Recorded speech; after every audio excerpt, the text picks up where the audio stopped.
कृषि जो अपने किसान भाई हैं उनको अभी तक इस कानून के बारे में मुझे पता नहीं है डिटेल में। आप जरा इनको डिटेल में समझाइए। ये जो किसानों का जो आंदोलन चल रहा है, जिसमें 500 से ज्यादा किसान संगठन है, इनका मुख्य मांग ये है कि केंद्र सरकार के द्वारा इस देश का किसान, इस देश का खेत और हमारे देश की आजादी को बर्बाद करने के लिए अडानी अंबानी के पक्ष में केंद्र सरकार ये तीनों काले कानून लेकर के आई है। कानून जो पहला बिंदु जो है, जिसको ये कहते हैं कृषि उपज व्यापार वाणिज्य अधिनियम 2020, इस कानून का आशय ये है कि हमारे देश के अंदर जो मंडी व्यवस्था थी, मंडी व्यवस्था को चौपट करने के लिए सरकार सरकारी मंडियों के समानांतर प्राइवेट मंडियों को खाद्यान्न खरीदने की इजाजत दे रही है। मंडी कानून में सरकार ने संशोधन कर दिया। ये जो कानून बना है, इस कानून में कहीं पे भी ये प्रावधान नहीं है कि किसानों के समर्थन मूल्य पे खरीदने की कहीं किसी तरह की गारंटी नहीं है।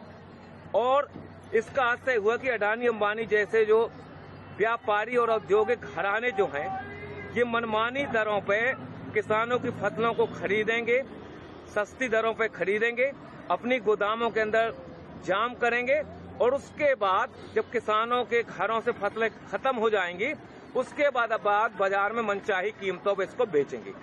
दूसरा कानून जो है, जिस कानून का इन्हें नाम दिया है मूल्यों का आश्वासन कृषि सेवा सशक्तिकरण संरक्षण, इस कानून का आशय ये है कि हमारे देश के अंदर जो किसान हैं और किसानों का देसी और विदेशी जो कंपनियां हैं, अडानी अंबानी, किर्लोस्कर, टाटा, बिड़ला, डालमिया, चरतराम, भरतराम, किर्लोस्कर जैसे जो देसी और विदेशी कंपनियां जो हैं, ये विदेशी देसी कंपनियां किसानों के साथ 10 साल का अनुबंध करेंगी और अनुबंध होने के बाद कंपनी तय करेंगी कि हमारे खेत में कौन सा बीज बोया जाएगा। बीज के साथ ये तय करेंगे कि बीज के साथ कौन सा खाद डालना है, कौन सी कीटनाशक दवा डालना है, और उसके बाद किसान अपने खेत में बीज बोने के लिए स्वतंत्र नहीं होगा। दूसरा खतरा जो इस कानून में है, वो खतरा ये है कि किसानों का कंपनियों के साथ जो अनुबंध होगा मूल्य के सवाल को लेकर के, अगर बाजार में अनुबंध से ज्यादा अगर कीमत है, उसका लाभ किसानों को नहीं मिलेगा। अगर अनुबंध के आधार पर बाजार में कीमत अगर गिर गई, तो कंपनी गिरी हुई कीमत पे किसानों का भुगतान करेगी। अगर मान लो किसान अपने खेतों में जो फसल पैदा किया, कभी प्राकृतिक आपदा आ गई, ओला पड़ गया, पाला पड़ गया, कभी अतिवर्षा हो गई, अगर फसल में कोई आंशिक क्षति गुणवत्ता के सवाल पे कंपनी हमारे माल को रिजेक्ट कर सकती है, खरीदने के लिए कंपनी बाध्य नहीं होगी। इसमें सबसे खतरनाक पहलू जो है, पहलू ये है कि अगर हमारा कंपनी हमारा अनाज नहीं खरीद रही है, रिजेक्ट कर रही है, अगर किसान दोबारा उस अनाज को दूसरों को अगर बेचना चाहे, तो इस कानून में प्रावधान है कि आप इस समझौते का उल्लंघन करके दूसरे को आप नहीं बेच सकते हैं। इस कानून में सबसे खतरनाक पहलू जो है कि ये न्यायालयीन प्रक्रिया से बाहर कर दिया गया है। एसडीएम कलेक्टर जो है इसका निराकरण करेगा, केंद्र सरकार का प्रतिनिधि निराकरण करेगा। कंपनी और किसानों के बीच में अगर कहीं पे कोई विवाद होता है, तो इसमें हाई कोर्ट, सुप्रीम कोर्ट जाने के किसानों को अधिकार नहीं दिए गए हैं। और हम और आप ये जानते हैं कि एसडीएम और कलेक्टर जो है, ये राज्य और केंद्र सरकार के प्रतिनिधि होंगे। कंपनी के बड़े बड़े वकील पैरवी करेंगे और किसान के पास इतनी ताकत नहीं, इतना पैसा नहीं है कि उन वकीलों का मुकाबला कर सके, और आखिरी में किसान के खिलाफ ही फैसला होगा। इसलिए ये कानून, ठेका खेती वाला जो कानून है, खतरनाक कानून है। इस कानून से हमारे देश की खाद्यान्न सुरक्षा खतरे में पड़ेगी।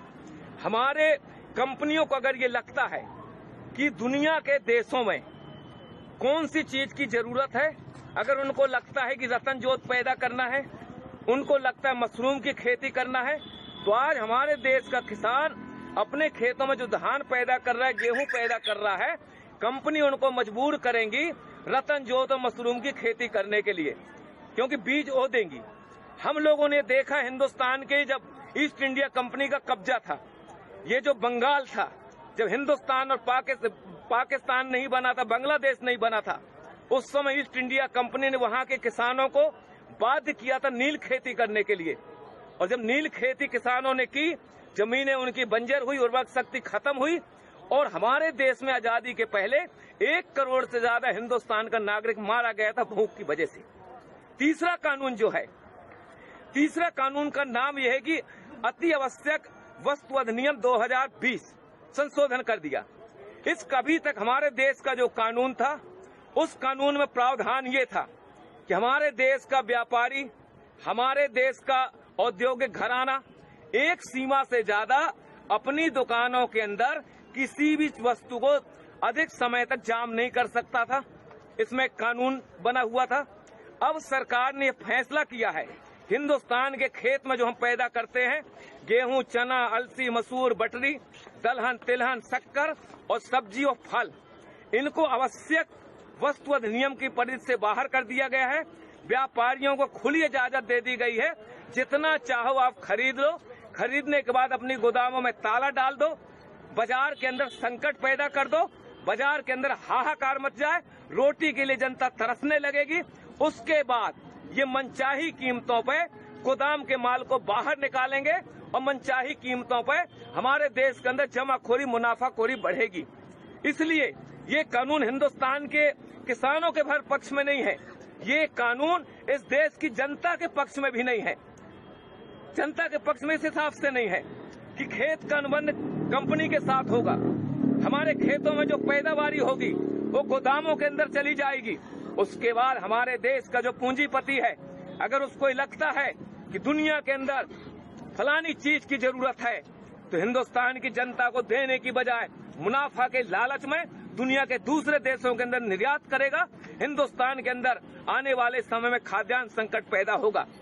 ये इस कानून की वजह से हिंदुस्तान की जो आबादी है, 40% लोग जो राशन की दुकानों से 2 रुपया 5 रुपया किलो का जो अनाज लेते हैं, जब सरकार खरीदी नहीं करेगी, सार्वजनिक राशन प्रणाली की दुकानें बंद हो जाएंगी, FCI की गोदामें बंद हो जाएंगी, वेयर हाउस बंद हो जाएंगे।